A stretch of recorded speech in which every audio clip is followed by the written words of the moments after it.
So yun, good morning po kabayan, kamusta po? Saan bansa ka man naroon? Sana po lagi po tayong ligtas at nasa mabuting kalagayan. So usapan tools at uniform po tayo dito sa video natin ito. So syempre may mga nagtatanong po kung paano yung tools at uniform nila pagka nagtatrabaho dito sa New Zealand. Yan po ba ay libre o may bayad po?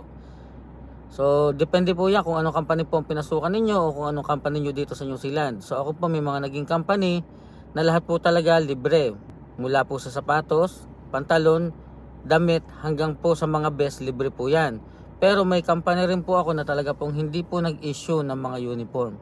So dito po normally ang i-issue sa iyo na uniform lagi, unang-una pong ibibigay sa iyo ay ang iyo pong sapatos at high vest po. So yun po. Pero bukod po dyan, normally depende na po sa company kung bibigyan ka po o hindi.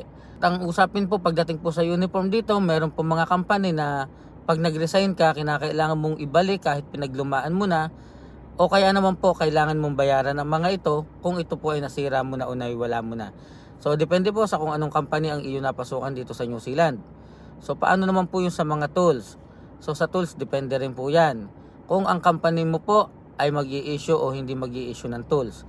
Pero normally ang mga karpentero o mga construction po dito, meron po talaga mga sariling tools. Lalo na po kung yung maliliit na tools lamang po ang ating pong pinag-uusapan. So dapat po meron po talaga tayo niyan at tayo po ang nagpo-provide.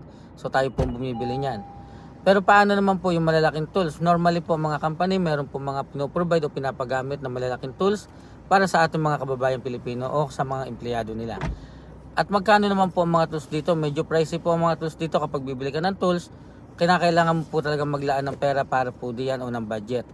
Pero ngayon po may mga company po o normally po ang ginagawa ng company, pwede kayong kumuha sa mga store at sa kanila po i-account, so sila po muna magbabayad.